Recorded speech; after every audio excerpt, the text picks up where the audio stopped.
ఈరోజు నేను bread sandwich చేస్తున్నాను. దానికి బ్రెడ్ తీసుకున్నాను, అలాగే క్యారెట్, పన్నీరు, టమాటో, క్యాప్సికమ్, అలాగే sweet corn, onions, pepper, chilli flakes, cheese. Bread sandwich చేద్దాము. ముందుగా కళాయి పెట్టుకొని దాంట్లో ముందుగా ఇవి ఈ 5 వెరైటీస్ వేసి లైట్గా ఫ్రై చేసుకున్నాను. దీంట్లో కొంచెం బటర్ వేసాను.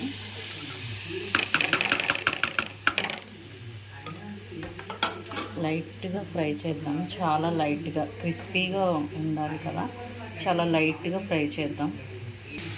ఓన్లీ వాటర్ ఇంకిపోయే వరకు ఉంచితే సరిపోతుందండి. ఇది వాటర్ ఇంకిపోయిన తర్వాత కొంచెం పెప్పరు, చిన్నపిల్లలు తినేలాగా లైట్గా వేసుకుంటే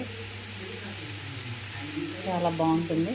కొంచెం పెప్పరు, అలాగే చిల్లీ ఫ్లేక్స్. ఈ చిల్లీ ఫ్లేక్స్ నేను ఇంట్లోనే తయారు చేశాను.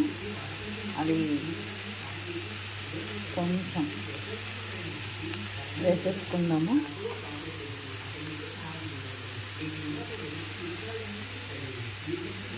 ఇలా లైట్గా వేగిపోయిన తర్వాత తీసేసి వేరే కళాయి పెట్టి అది వేడెక్కిన తర్వాత అందులో కొంచెం గీ వేసేస్తున్నాను. నా దగ్గర బటర్ లేదండి, నేను గీ వేసాను. అలాగే ఒక బ్రెడ్ స్లైస్ పెట్టి దానిపైన ఇప్పుడు వేపి ఉంచుకున్న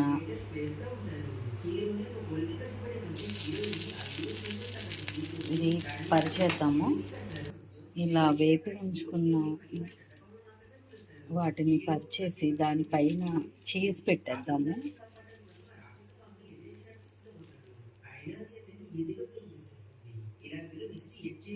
ఈ చీజ్ పెట్టేసి మరొక బ్రెడ్ దానిపైన పెట్టేసేసి దీనిపైన వెయిట్ పెట్టేసి రెండు వైపులా ఫ్రై చేసుకున్నాం. ఇది పిల్లలకి చాలా మంచి హెల్దీ ఫుడ్. ఒకసారి మీరు కూడా ట్రై చేయండి. ఇలా రెండు వైపులా కాల్ చేసుకుంటే బ్రెడ్ శాండ్విచ్ రెడీ అయిపోయింది. ఒకసారి నేను కట్ చేసి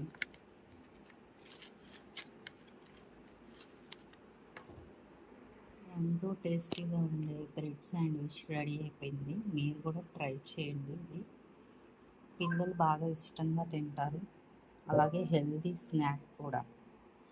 ఓకే, థ్యాంక్ యూ.